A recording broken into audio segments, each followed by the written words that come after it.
Hello and welcome to another exciting episode of Conspire a Theory. I have with me returning guest and a new friend that we picked up along the way, Nicole and Daimian of ParaPeculiar podcast, as well as The Real Ghost of and many other places around the internet that we find you guys. I find you guys around Austin area doing a lot of things, involved with a lot of places, and I really like it. I really like it.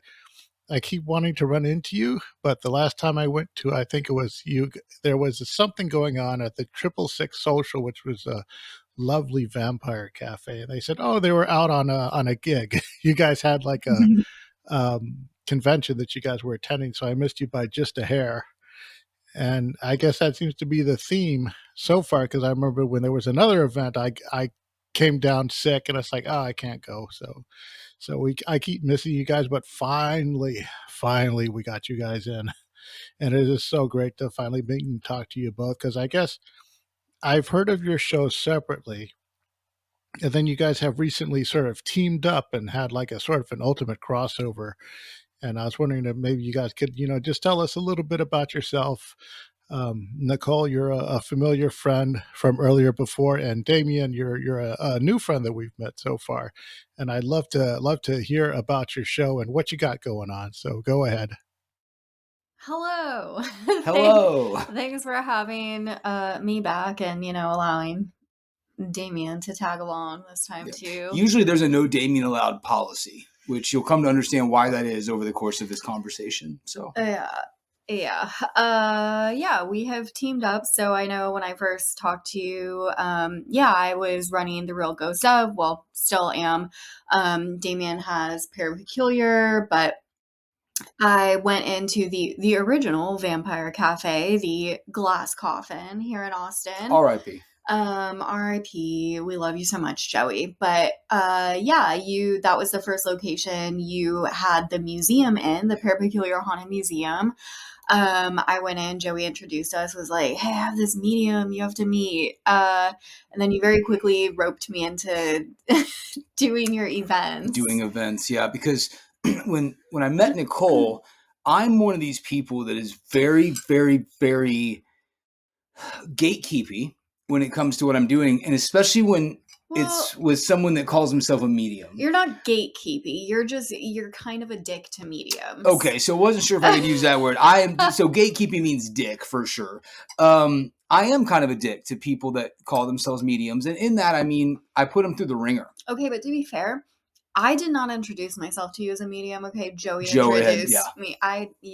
He told you. He let the cat out of the bag. The cat out of the bag. I'll never forget this though. First time we met, I bring Nicole back to the museum, and I'm like, "Come on in." And she stops at the front door, and she's like, "There's like a brick wall here. Like I can't walk. There's so much energy." And I was like, "Ha ha ha!" And so we finally got her in there, put her through the ringer. Saw how talented she is. And then, yes, as she mentioned very quickly after, started doing events together. Fast forward, here we are. Yeah, that's excellent.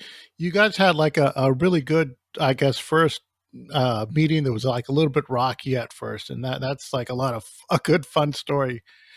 Damien, have you heard the story of how me and Nicole first met? No. Oh, it's a fun one. So I was going through my Instagram, and then I see someone, because at the time I was just, doing my podcast, and I do my artwork on the side, and I mainly do fan art, which is drawing, busty women. And then I see this click busty women.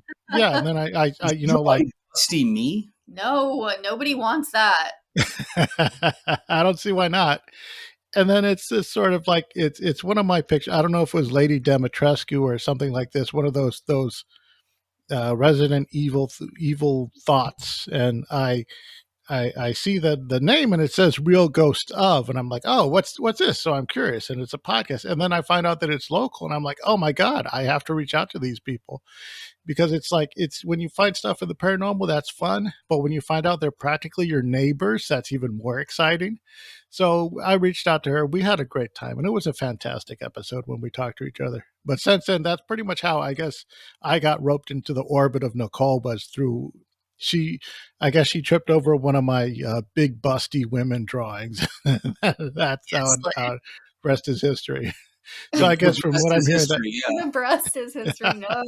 And I think you did a pretty cool, didn't you do a cool like image after we did the interview? I think it was Devin and I yeah, that that you was drew.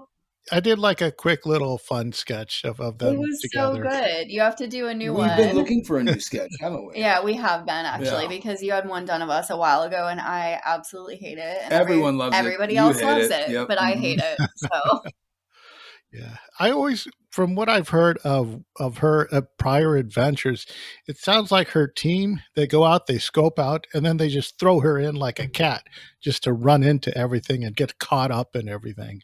I don't know Sure. Damien, what has been in your adventures thus far in finally, like, I guess, accepting a medium onto your team, your personal team of you? Yeah.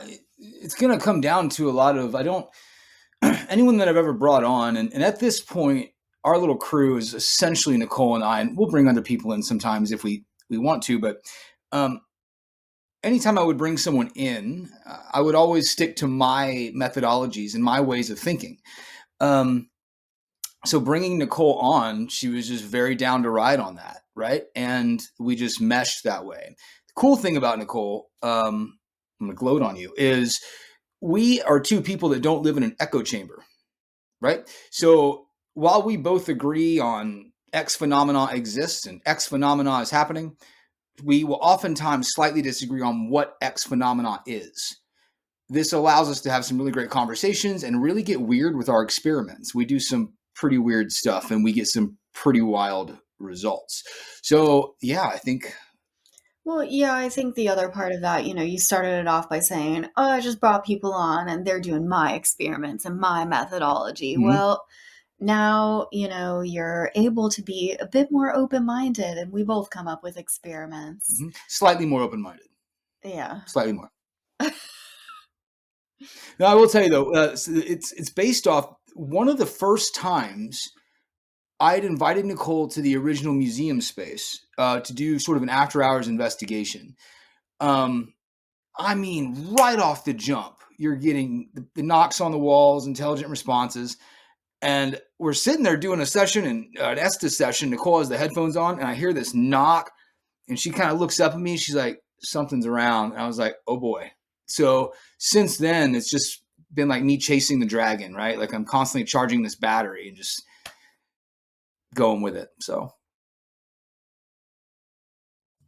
Yeah, what kind of experiments, if you could walk us through a sample just real quick, just get an idea of the baseline of what you're talking about when you say experiment. yeah, We get real weird with things we get real weird. Like if you, well, we try to be outside of it. This is something I always personally have like really hated when it comes to paranormal investigations is everybody just, you watch the TV show and then you go try to do what the TV show does, right? But I'm like, okay, can we do something different though? Like, what can we do that's weird? And I think that was actually something that we aligned really well on because we both kind of think and feel the same way on that, like, oh my God, the EMF meters. And people are like, it's a ghost detector. I'm like, no, it detects electromagnetic fields. That's what you're supposed to use it for. Stop trying to use it for other things. Yeah, Anyway, like your TV and um, the cell phone, et cetera, et cetera. exactly. So, well, you want to tell but me? to touch on that though, because you mentioned EMF meters, where we get weird is we may sort of poke fun at those ghost hunting devices, right? Because we are not ghost hunters, as it were. But we'll make fun of those devices, but we also understand that for whatever reason, these things can seemingly work how they want them to. People that are using them for paranormal investigating. So in our minds, we think, well, what is that? It's certainly not the way that the device was made to be used. So something is going on. Both of us, I think, are on board with the idea of a sort of a psychic connection to the devices, to the beings that you're communicating with, sort of like a triangle, boom, boom.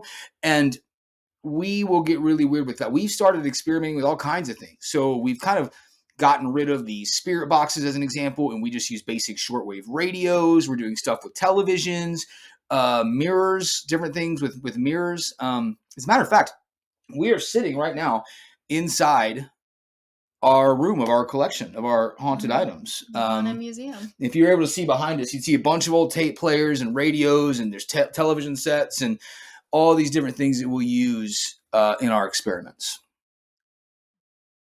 That's a long-winded way to say we take a philosophical and an esoteric approach to paranormal research. Mm-hmm. Yeah, as far as the new stuff, I know that there's like a lot of implemented stuff like ghost boxes, apps, doing the screwdriver, the screw trick with the flashlights, the old Oh, yeah. style flashlights. The one of the newest implemented technologies that I'm really impressed by is the implementation of cat balls. No, look, there's one on the floor right there. Millie was playing with it. That's the one thing that I hate. There's a certain core group of devices that I remain unopen-minded on. Cat balls is one of them. And they of course are then my favorite things to bring to the investigation, specifically to annoy him with. Yeah, what I want to do, I'm looking for all of my oddities friends that sell oddities and antiques. I'm looking for a real set of cat balls, like real cat balls, so I can bring those into a location and be like, I got my cat balls. Mm-hmm. Maybe they'll light up. I don't know. I hate those things. I'm sure a few veterinary clinics will spare you a couple. Probably put them on a little keychain too. Yeah, that probably will make their day too. They go home to supper at the end of the night and like, you will not believe what happened at work today. Some guy came in looking for cat testicles. He's going to use them to find ghosts, you know. That's so good. And as far as the balance of skeptical and open mindedness, I've been very uh, adamant about how leaning too far one way, you're just as bad as the other side, in this sort of like gatekeepish type of way. And I understand that you've implemented it in the past yourself, Damien, and I assume that it's under good intent, which most people usually do. Um, do you feel that like with I I may be speaking out of school because ghost hunting isn't my forte, but as far as how do you see what has been changing so far in the culture as far as the like what is it exactly that you're trying to keep out from influencing? Yeah, well, it's funny. I mean, I think I understand your question. What are we trying to keep out away from our sort of core group? And to be honest with you, is kind of the thinking and ideas in pretty much the majority of the paranormal community. We do not interact with a lot of that community. We love the community very much. We go and we do lectures at these conventions and whatnot. But I've gotten to a point, and you can piggyback on this, see if you agree, but it feels like a lot of people that have paranormal teams. It's the funniest phenomenon to see. A group of people will start a team before they've ever done an investigation. They've already got black T-shirts with the team name on it, whatever in their name. They go in. They always take these pictures in front of the haunted location looking like this, right? Like they're going to go in there and beat up a ghost or something. And then when they go in, their ideas of research and what they're doing are so far removed from anything that it just seems like they're LARPing at this. It's like going to a brony convention. Those of you listening that know what bronies are, good on you. I don't even know what that is. Right. Your old is showing. Yeah, I guess so. But we want to keep all that away. The people that we're looking at are very serious researchers, parapsychologists, people that are not in the paranormal community, but are doing wild research with wild results. Well, we literally typically are reading, like, I was just reading that article from, like, the Journal of Modern Physics, Yeah. And yeah, I mean, obviously we love the paranormal community. That's the world we're in, but another thing, and this is just for me, you can agree or disagree, but I personally also am just a fan of like create before you consume, you know what I'm saying? Like, so how I mentioned earlier, a lot of people will watch the ghost shows and they go do an investigation, then they're trying to just duplicate what they see. Like, that's how we are able to come up with experimentation and doing different things, is because we're not sitting here all night watching ghost shows. Like, yeah, Well, sure, we love a Zach Bagans night. We Okay, are ghost show girlies. we love Daddy Bagans. Like, well, we do watch them. However, usually when we're watching them, we don't ever really sit down and like watch them. It's like No. something that's on in the background as we're, like cooking or whatever, we're talking over it. Like, it's on because it's, I don't know, it's it's on brand for us to have that on in the background. You We know what want I'm people to know saying? that we're into the ghost, so we have You it on know? TV for a purpose. Um, But it is like watching wrestling, isn't it? It's like you're watching something that has excitement and drama and story, but you know it's essentially fake. well, I mean, yeah, not to out the TV shows, but we both know enough people in the TV shows at this point. Yeah, anyway, We've gone through the process. we're not going there. We're not going there. But anyway, yeah, I don't want to just like be the people who are just regurgitating what everybody else is doing, you know? And I find that if you are not actively consuming all of that content as research, if you will, you're able to think a lot more outside the box. But then to your point of, you know, looking outside the box, I've always been this way, no matter what industry it is. You know, my background is as a musician, whatever. I don't want to look at the people who are doing the exact same thing that I'm doing, because then guess what? You're probably going to do the exact same thing that everybody else is doing. So, consuming the things that are from people outside of that realm, like, say, something from the Journal of Modern Physics, you know? That's a great point. And it reminds me, there's a great band called Social Distortion, and the lead singer Mike Ness once said in an interview that when he's driving his car, he does not listen to music. And he's Yeah. like, I don't want to listen to other bands because it messes with my creative outlet. And I think that's interesting. Yeah. Well, I mean, sure. I've told you that before. Even like with me with classical music, like I can't, Which- listen to it. And we do have to say, look, it sounds like we are maybe pooing all over the paranormal world, but there are some people in there that we really, really like and respect. We are not. We love the paranormal world. We're Right. a part of it. We're a part of it. We just are choosing to get our information from, well, I don't know about information, even just, I don't know, Our thinking. trying to not actively consume it as the majority of what we consume, because we don't want to be regurgitating the same stuff that everybody else is doing. Well, and we have found that the more creative you get in your methodology, the better the results that you have. Yeah, well, I mean, it's also just more unique, you know? Like, you can find a freaking, you know, a ghost hunter on any corner, right? Or somebody that's like, I love the paranormal, or I'm into the paranormal, right? But like, I mean, somebody's got to try to innovate. The last thing I'll say in the shows and why they are very problematic and why we look at them and we do keep them at bay is because right now, if you were to go in any one of these paranormal groups on Facebook, or you go to eBay or something, you're going to have people that are actively looking. I would like to buy my first ghost detector. Can anyone tell me what the K2 ghost detector? This is a problem because now what you're doing is you're creating this group of, I'm not even going to use the word researchers, but LARPers that are going in and they literally make everyone that understands what I call the phenomena, that everyone that understands that the phenomena does exist, it makes us all look very silly because now all that people can equate us with is some guy with a cheap K2 meter screaming about demons. Well, you know, but everybody has to start somewhere, though. Sure, So I personally don't think it's fair to say they're problematic. Like, I mean, it can be. The shows? Certainly. Shows, Facebook groups, whatever. This Apple computer mouse, everything Apple's the problem. Everything can be problematic, okay? Yeah. They are listening to it. Can be. I think it's a matter of what you do with it, though, which That's is why I'm always going to, you know, advocate for, say, you know, reading an article from the Journal of Modern Physics versus watching an episode of, you know, Demon Hunters, whatever. That's a cool name for a show. I think when I say problematic on the shows, what I mean to say is the whole thing is not selling the experience of the phenomena. The whole thing is selling fear. Yes. It's selling fear. It's television. It's entertainment. Entertainment, baby. We like to think that we can go in and be super nerdy and get wild stuff happening without the fear-based model. Without just fear-mongering. And the entertainment is we're just stupid. Yeah. Yeah. If I could interject, I think I know where you're going. I realized in my initial question, I probably was mashing two questions together, and I guess that's why I got you confused at first. But what you're initially getting at, I apologize for that. I do understand from a standpoint of what you're illustrating, because so many ghost groups I see today, they're pretty much a collection of what I call, television pitches more than they're television pitch teams more than they are actual investigators. And in a sense, the experience has been sort of gamified, like, actually like the online game Phasmagoria, where Oh, it's just a cut and paste cartoon Scooby Doo show so far.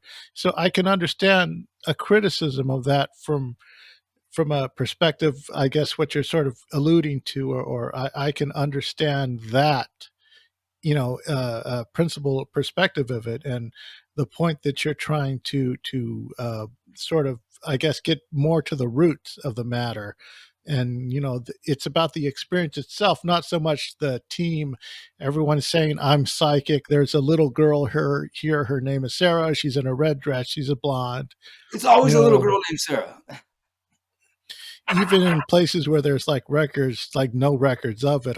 That's alluding back to a conversation Nicole and I had on her prior appearance, where she's bringing up the agregore phenomena, which I've latched onto and used as a talking point. That I find absolutely fascinating. And Well, it's and beyond yeah, fascinating. Yeah, I think that's responsible for a lot of what people call the phenomena in these like historic places. Yeah. mhm, yeah, absolutely. Now, getting into I guess, in my experience with the paranormal, I'm not really a team guy. I don't go out there and do stuff. I rather wait until people have had their experiences, then I come and talk to them. So as far as that goes, what are some of the most like memorable? Either could be scary, funny, or do you have like an adventure, whether it's together or on your own, that it's just really memorable? Jesus, our entire Okay. life at this point. Okay. Well, do you want to potentially haunt your audience? We have many stories. We can We tell this do, but there's one, one particular that literally or might, and she's or not we joking. or we cannot tell this one, but I'm just Well, giving you just one. one each, and I'm then good. maybe one together.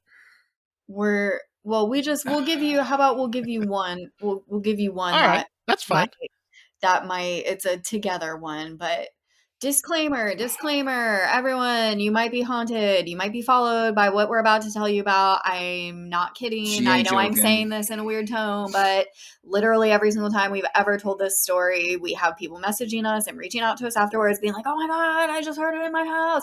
I have the screenshots to prove it. We have disclaimers on all of our podcast episodes Well, about it it's happened now. live, and the item in question is like 2 inches away from you right now. Yeah, if I've had you a smoke detector go off during an interview when we talk about black-eyed kids, Fucking so synchronicity right I there, get bro. it. I get it. I just dropped an F Don't bomb worry on your about show, it. but there's a synchronicity there to this, isn't there? He just mentioned the smoke alarm. Yes. Go ahead, start the story. Okay, so we're gonna set the scene here. Set the scene. This story has Act to one. do with one of our investigations at a location known as Haunted Hill House in Mineral Wells, Texas. Now, I first went to this house prior to working with Daimian, and I'm going to give you even the too long didn't read version. There were some weird things that happened before even that first investigation.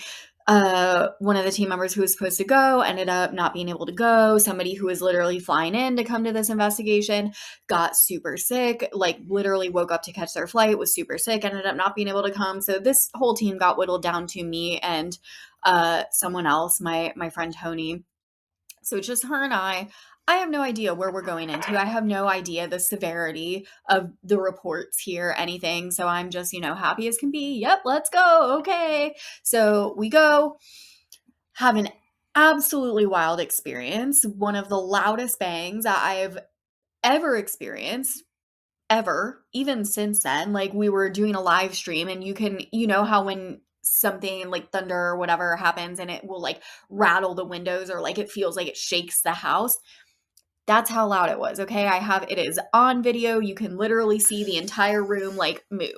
Right. So I come back, fast forward, I'm telling Damien about this and having experiences like that. It's just borderline like, okay, was that even real? Right. So telling Damien about it, and I'm talking about it, and sure, yeah, I'm questioning things. I have questions. I do, even though I believe in these things, I am. Always still a bit skeptical. However, the vibes of the place, absolutely insane. One of the worst, I guess, locations I've ever been to. Like when I was in the upstairs area, I wasn't even up there for like 5 or 10 minutes and I had to leave because it felt so bad. Like it felt like something like literally wanted to physically harm me. Okay. So anyway, tell Damien, he's like, yeah, I want to go. I want to check this out. Because it's worth noting this location that we're talking about, I had already had several people come on the ParaPeculiar podcast and talk to me about this location.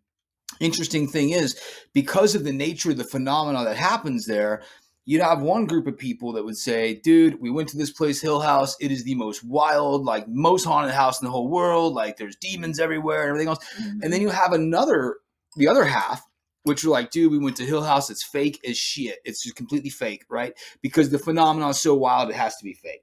So knowing that Nicole had gone and hearing all these different back and forth stories, I was like, I got to check this out because there's not a lot of places. And at this point, I'd been collecting haunted items for a good while, and I've been to places that were haunted, but you don't hear these kinds of stories, right? So I was very skeptical of it, for sure. Yes. So we decide we're going to go check this out, see what this is about. Damien, at this point, you were extremely skeptical. You were pretty much convinced at this point that it was just all being faked. Because of the nature of the phenomena that's reported. So we set up the investigation, drive up to Mineral Wells. Now, I'm going to preface this with, just like the first time I went, stuff starts getting weird before we even get to the house, okay? So we're driving there. We like literally cross over the line to the city, and I'm driving, and I get freaking dive bombed by a vulture. Literally right after the sign. Welcome to Mineral Wells. Boom, go through. Like I'm on the freaking highway. I'm like, oh my God, this is it. Like, this is how I go. It's a freaking vulture dive bombing my car right now, but pulls up at the last second. Great. Okay, carry on. I'm awake, got my caffeine shot for the day, I guess. So we're driving, and then Damien starts not feeling good. Very quickly. And this is, according to Damien, doesn't get sick, whatever. But I will say, the immune system of a god. We've been investigating for what, like 2 years now together. You don't really get sick or like me, like I have anxiety, right? And I'll be like, I feel weird. I don't get that for anything. You don't get any of that. And so I was like, okay, well, that's weird, I guess. But the anxiety was there, wasn't it?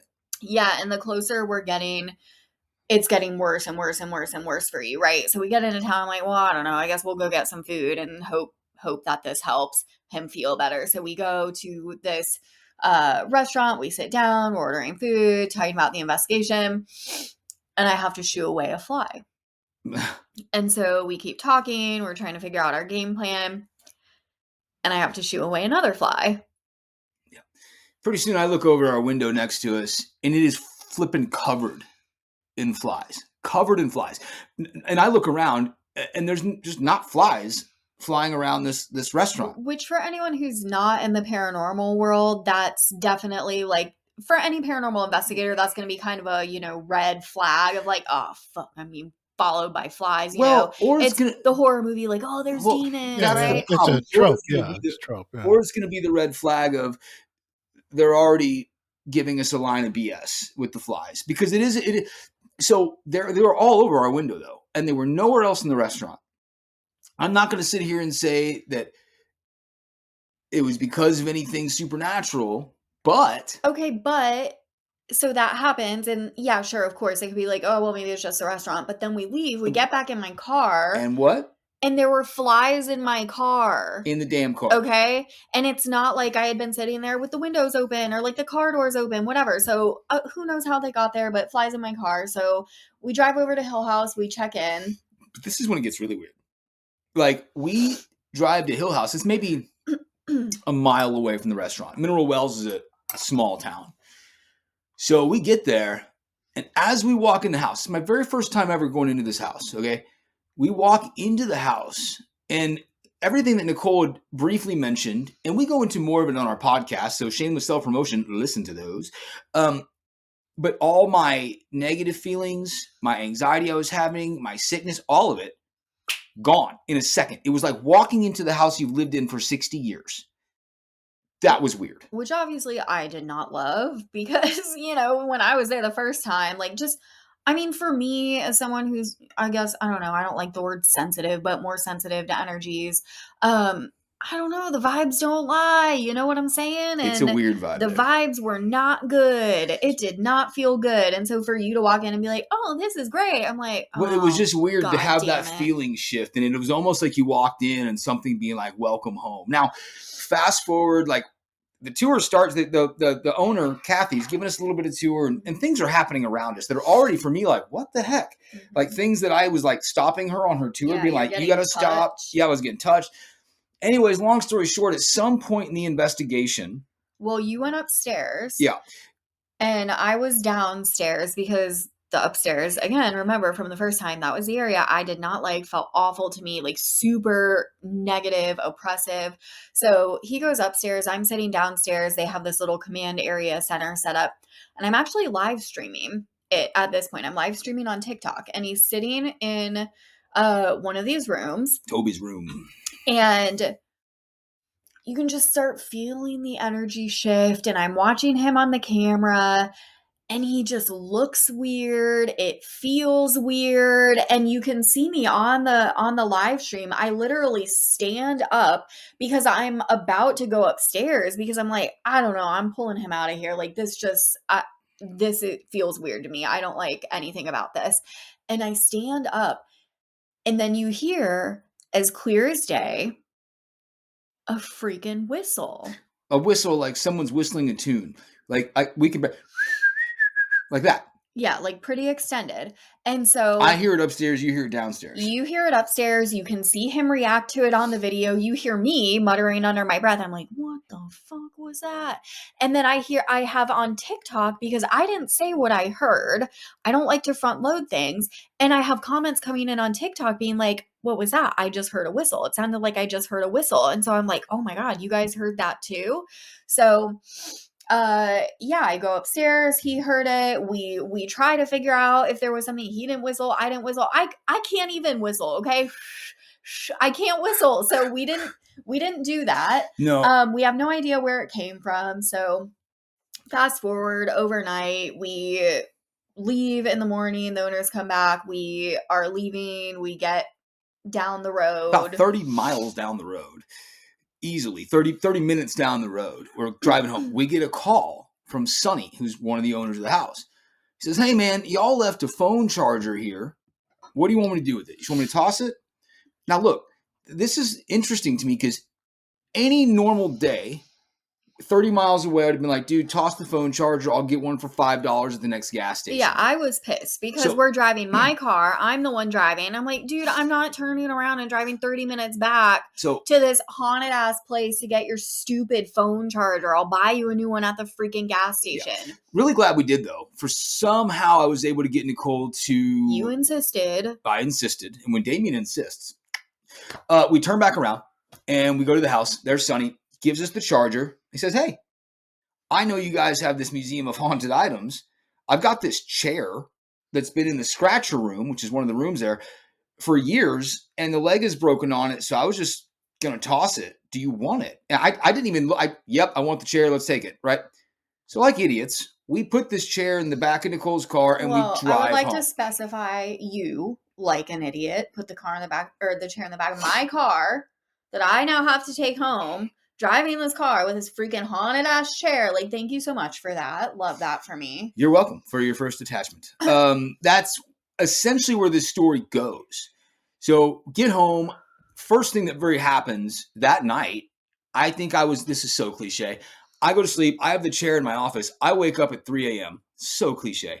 And what do I hear coming from my office area is that whistle. Now, in my mind, I'm thinking, we just heard the whistle at this investigation. That's just my mind doing whatever. Fast forward a couple days, we hit the road. We're in New Orleans, and we have a 3-night investigation in one of these big, old, beautiful New Orleans mansions. And we're in there. What do we hear? That same whistling. Yep, the first night we're investigating. Paired the audios. It was the same one. And that night, we also had a couple of my friends with us. They came along to do video and, get the content for us. And they heard it too. So I'm like, okay, great. Like, thank God we're not out of our damn minds. Like other people heard this as well. But anyway, so yeah, fast forward, this is something now that, it followed us from Mineral Wells back to Austin, over to New Orleans. Back to Austin We again. have done events in Austin where we've brought the chair, where people have then heard the whistle. We've talked about it on podcast interviews where people will then start reaching out to us afterwards, be like, oh my God, I was listening to that and I heard the whistle. Like I went home in Florida, okay, to visit my family once. And I gave my family a heads up, like, hey, I'm sorry if you hear a whistle, just like, it's fine, but also just tell me. And I leave, and my mom was in the house alone, and she texts me, she's like, I just heard a whistle. So it's following us. It follows other people, apparently. We recently heard it outside the other night. Oh my God, We I had forgot a about that. Good friend over here who, after leaving a weird experiment at our house, has now had orbs Well, following one of her the around. ones, she was with us in New Orleans Yep, and she heard was that there. whistle. So we were sitting outside and we hear it twice, and we're just like, what? And it was so loud. The second time, I didn't even move. And they're both looking at me like I'm insane. They're like, well, you didn't hear that? You didn't hear that? And I'm like, I thought it was Rachel, because No, it so literally clear sounded right like there. it was right next to me. And she's looking at me like, why'd I, like, it wasn't me. I'm like, oh shit, okay, might be. And regardless, since we got that one item from the house, I very quickly developed a very unhealthy obsession with that location because it is very unique. The phenomenon that exists there is very unique. So we have gone back so many times now I can't even count it. I've gone alone. I've done the Lone Wolf Challenge. We've gone a bunch of times together. We have now amassed a small collection of items from this house that the house seemingly gives us. Yeah. Okay. So we have all these items and the whistle still follows us around, but that's probably one of the crazier stories because it affects other people as well. Yeah. And it's so tangible that when a person hears it for the first time, they come to us, like, I finally heard it. I was like, Yeah. it's wild. Well, I mean, it's an ongoing story, it's still. So, as we sit here in a room full of haunted items, Yeah. and we're like, why? So I'm sorry to anybody who listens to this and now you get whistled at. Please send us a DM on Instagram. Slide into the DMs. It will be there. Let us know when it happens to you. So that was a long-winded story, but we are both ramblers. Yeah, I gotta ask, the chair, you said it was busted, right? Or broken? A leg was broken on it. Yeah, that's it.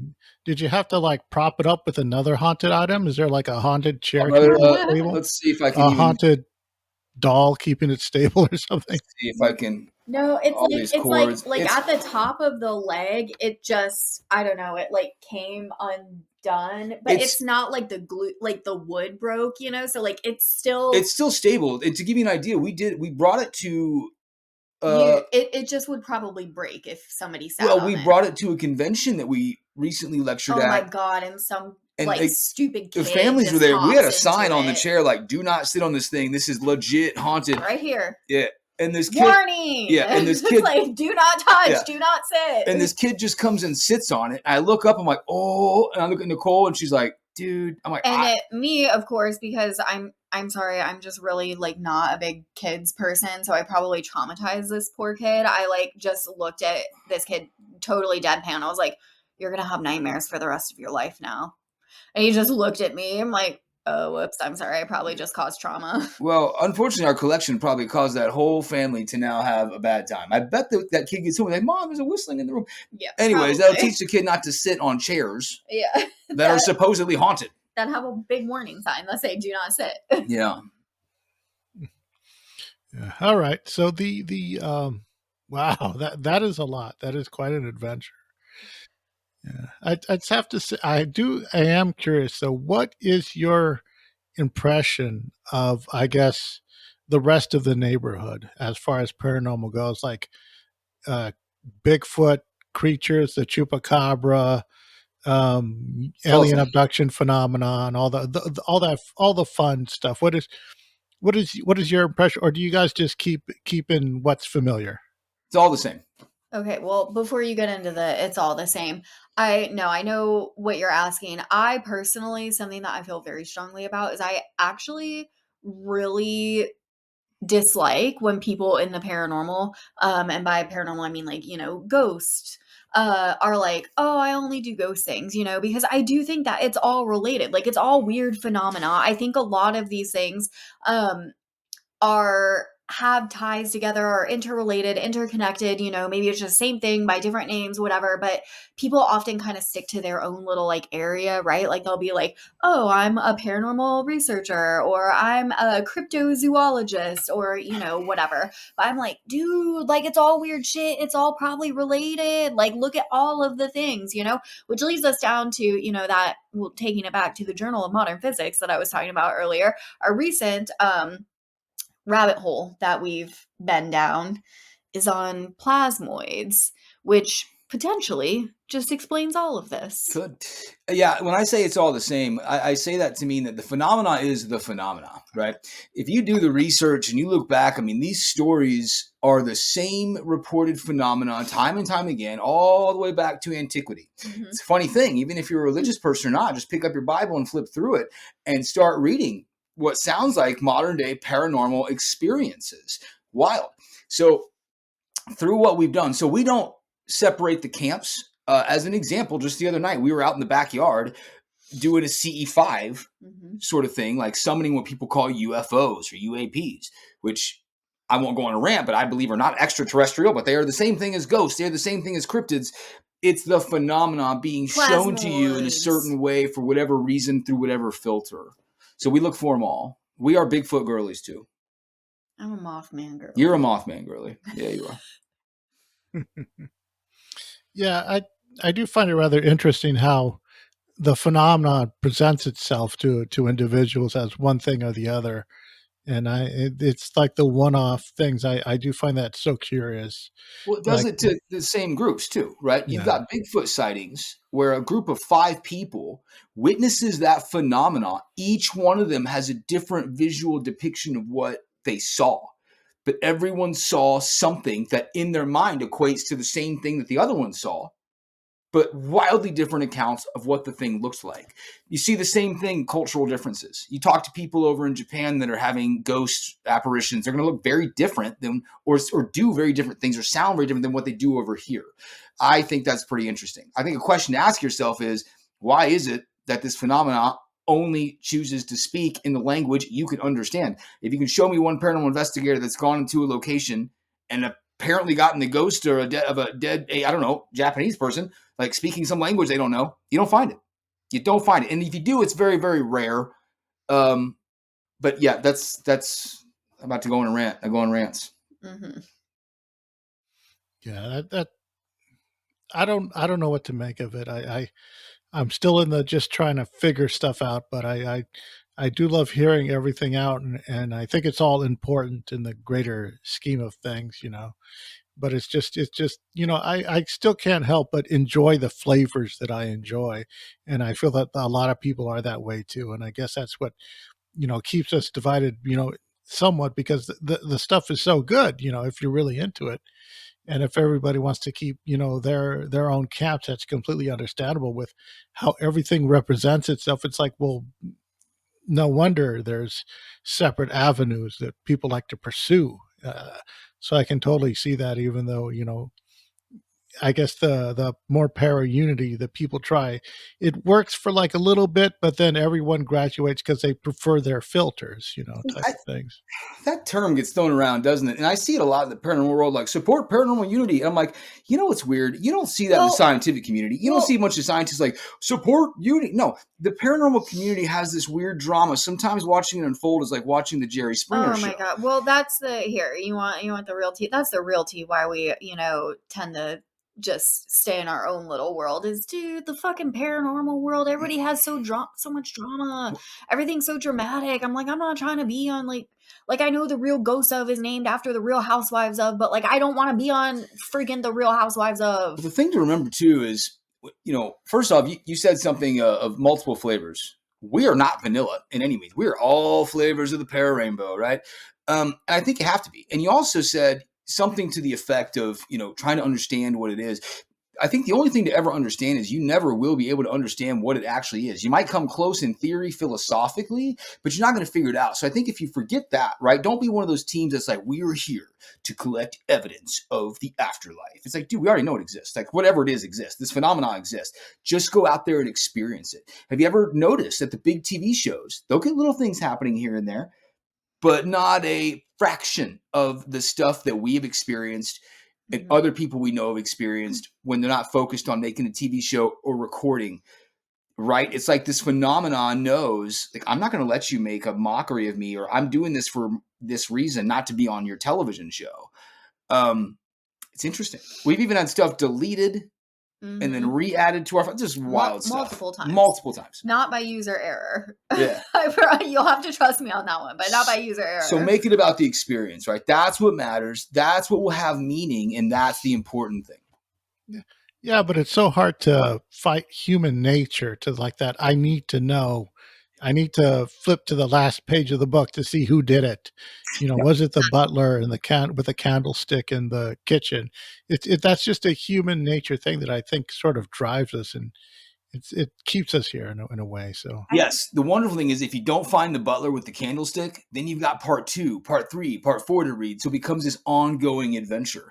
When you get rid of this idea and you come to the conclusion that all I know is that I don't know nothing, well, now you can start experiencing it and having real tangible experiences with real meaning. Well, I think, and this is, I'm just going to give you a side tangent, just, kind of based on what we're talking about with the, need to know. Yeah, of course, everybody always wants to know. Yes, I'm absolutely the person that flips to the last page of the book and reads that first. Okay, that's me. I'm type A, I'm a perfectionist. I want to know.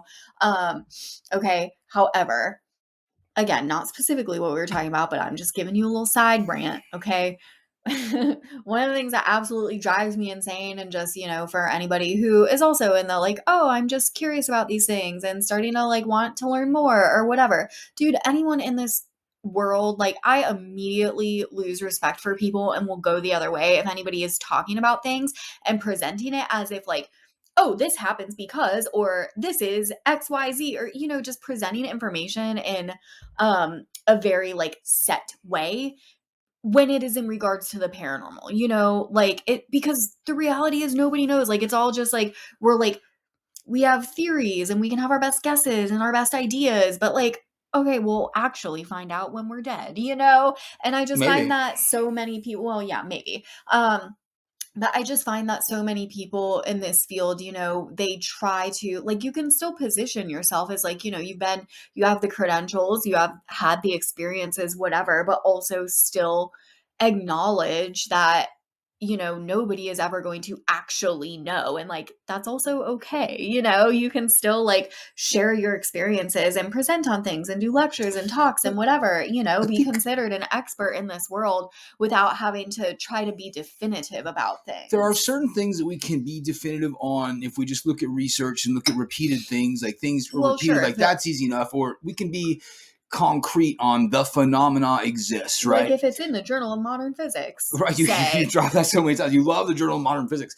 But I think the challenges with theories in this world specifically is because you've got a bunch of people that are not scientists running around trying to talk like scientists, right? Well, the EMF meter picks up the ghost because the plasmoids, and my box lit up because he fingered it. No, like that is a problem. They're not going into a lab setting. They're going into an experience and they're trying to document it as they are literally doing a scientific method, which they are not. So if they can get rid of that, I think that would help, right? Well, I mean, I just personally think that none of this is ever going to be able to put in any sort of like scientific experiment. Like even the government tried doing, the Gateway Project and all of that. And like, we know this stuff exists. We've been able to show that. However, it's not repeatable in a scientific setting, right? Yeah. Yeah. And I just don't think it ever will be. Like, I don't think that's how this works. The one thing we do know for sure, I can say that this is a definitive, hands down.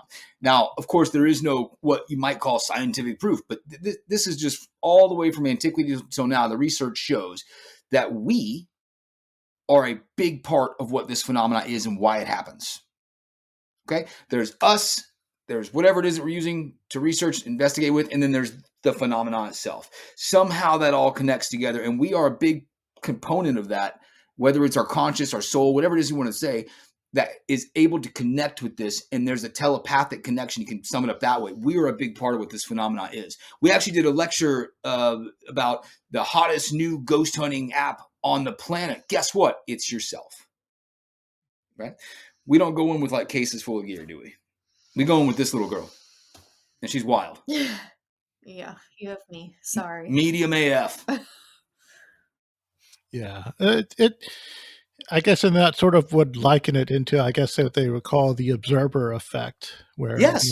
observing it, you influence it. And I guess Yes. that's why we have like a get of that smorgasbord of like if one person, sees a dog man, another sees an elf, another sees a ghost, another sees a XYZ type of thing, another if they're all standing next to each other and something happens to them. Yeah. It's You just mentioned that. the observer effect, and there was some interesting stuff I was reading around that was talking about the tools that we'll use to measure things scientifically. This article, all on quantum theory and the observer effect, was asking a simple question of, well, what if when I was trying to figure out something, I took this UFO, right, and I Oh said, my this is going to be a God. device that measures this because of X, and then I started using it, right? Would it work? This gets into this weird idea of the machines that would be like radionics and things, machines that do things they should not do, and we've seen people, us included, use stupid things like REM pods and K2 meters and have intelligent responses from these devices.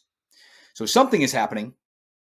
Does it have to do with that observer effect idea of we know in our minds this device, this UFO, is going to do this? That is a wild rabbit hole to dive down. And you'll find yourself using weird things as investigative tools that oftentimes work. Yeah. So we just rationalize cat balls. Okay. That's the one I won't rationalize. Okay. Yeah. This has been a fantastic conversation. I love you guys so much. I've been listening to your show. I listen to some, and I guess there's some. I guess it's early morning shows when you guys like when you just wake up, you hop on and start talking. Though Yeah. sometimes it gets me, sometimes it's not. It's like goddamn, these guys need to get pumped up with some caffeine before they turn on the mic. But Well, those episodes that you're referring to, and it's very much not a scripted show. Like, I'm the farthest thing from a corporate lizard person ever. So those episodes literally are, we wake up and I'm like hitting record as Nicole's coming out, hasn't even had coffee yet. Like the one yeah, she sounds like it. yeah, the one that you literally you're like, "Good morning," and I'm like, "Shut up." Yeah. That was literally like I open the door to the bedroom, I walk out, and you have the podcast equipment all set up. You're like, "Sit down," and then you're like, you hit record, and you're like, "Good morning." Well, what's Shut up. amazing is, and I want people to notice that if they do go and listen to the podcast or whatever, those conversations are literally our life. Like, we're just hitting record. Yeah. There's times where we're having a conversation together and Nicole's like, dude, shut up, hit record. Yeah. And we go. Yeah. So that is what it is, especially on ParaPeculiar and like the Haunted Hush Puppies episodes. Like, I don't know, it's just our normal life. It's just our normal conversations. Like, that's literally just us. yeah. Yeah, that's good. I mean, with some people, I guess when it comes to farming content, some people tend to treat the podcast like it's a diary. Like in every entry is Dear Diary, XYZ, and whatever point it is, then they try to shoehorn whatever their topic, their show topic, whatever it's supposed to be, and it ends up, falling down the shambles. But at least from what I've heard of you guys so far, you guys do a pretty good job of keeping things on point and interesting, and I really definitely commend you guys for that. Thanks, because we Thank don't go in with a you. topic sometimes. We're like, let's just hit record and talk, and then, hey, we get 2 hours out of it, whatever. Like, well, hopefully somebody listens. Yep. No, I think, yeah, they're fine. Yeah. So, is there any other thing that you guys had probably wanted to bring up just to wrap up? Maybe something that you wanted to talk about that I didn't, that you hope that I would, wander the conversation into, or a detail of something of a past question that maybe was gnawing at the back of your head. Any like, Not on my end. The problem with me is, if I were to go back and find previous questions you'd asked to touch on, this show would go another 3 hours, right? That's why the ParaPeculiar podcast is long format. I cannot shut up. Yeah. It's a problem. It's a problem. But the thing I will mention is this. So, you'd mentioned that we have these different podcasts and, how we started working together, stuff like that. Well, now the world we've sort of created is, yes, we host 2 podcasts. Both podcasts are Nicole and I. We have ParaPeculiar. That's where Nicole and I will have conversations either with each other or with an expert in the field. Mhm.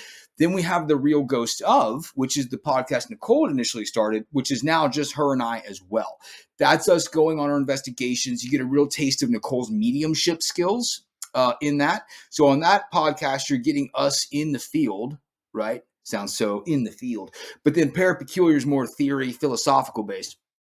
But then we have our Patreon group, which if you want to get weird and like talk about weird things like plasmoids, we're going to build a plasmoid in our next thing, whatever. Like we combined our Patreon. So now we just have this weirdo little family. We're going on investigations. We're doing weird experiments. We're doing seances at Thanksgiving live stream dinner. All of our investigations. That's where like any mediumship development stuff people are interested in. I do classes in there. Yep. We just did recently our class. I don't know. I don't really like saying class, but whatever, on plasmoids, because you and I have both been going down the rabbit hole. That's a reading wild like rabbit hole. hundreds and hundreds and hundreds of pages. And, we kind of like share this is what we found and just talking it out with people. So yeah, if you're into any of this weird shit, 10 out of 10 would recommend heading over there and, getting down with our shenanigans. Because we also have the collection, which is the ParaPeculiar Museum of Haunted Items. Mm-hmm. We also travel around the country with our haunted items. Oh yeah, that's right. You talked about that in the beginning. Yeah, doing lectures. We are often on the road. Yeah, and we were going to introduce him for his first but not today. His first podcast introduction on camera was going to be our third member. We now have a third member of the team, the ParaPup Hurricane. Yeah, we're gonna get him his own little camera for investigations. The Hurricane. Yep, gonna be the Hurricane. Gonna be great. But he wanted to take a nap instead, so that's what he's doing. I wanted to take a nap instead, yet here we are. Well, you can go take a nap now, Daimian. Yeah. Yeah, we've pretty much wrapped up. This has been a fantastic show. Thank you both for coming in. And it is fun to see you guys like working, because I've listened to your show separately, and even though you're working together now, the individual shows haven't lost their flavor. They still have, their poignant thing that they have going on, which is why I still enjoy listening. So, thank you for, keeping, it feels like it's adding, but nothing is really changing. And I really, have to give you guys props for that as well. I love that. Thank you. Yeah. That's good to hear. Now, do you have any questions for me before I wrap up? Yeah. The action figures behind you. What are we looking at here? Is that a C-3PO? No, that's, this is a Stuttering John. He's drinking a beer. Stuttering John drinking a beer. He's got several beers at the bottom. These are 2 trophies that I won for DabbleCon, which is a yearly event. It's a Stuttering John fan group thing. It's very niche. Yeah. And then here I have. You have a bunch of corgis too. Yeah. This is like a little plush that I got, and the other one, he's a fox. And then I have this one up here. It's the Guyver. And then I have this one. The battery's going out, but it's like a Robotech stuff. I'm into like tons of anime. The 2 shelves behind me are full of anime figures and stuff that I picked up, and lots of fun of that. Are you a Vampire Hunter D fan? I've seen a couple episodes. Yeah, I love it. It's fantastic. Good. Those are my questions. I was seeing your background stuff. I'm like, toys and cool stuff. Let me talk about that. Yeah. Yeah, I'm pretty sure I probably have just as many little anime figurines as you have haunted items at this point. So, but yeah, this was great. And I'll be sure to leave a link of where you want everybody to go, be it your individual podcast, your Patreon, if you have a link tree, all these other fun places that you want people to go. I definitely recommend to the listeners to check you guys out, because this was really good to finally get you guys together, and hopefully in the future I'll be able to meet you in person at one of your events when you host locally. So I definitely look forward to it, and thank you very much. Thank you very much for having us. We appreciate you so much. It was good to talk to you again.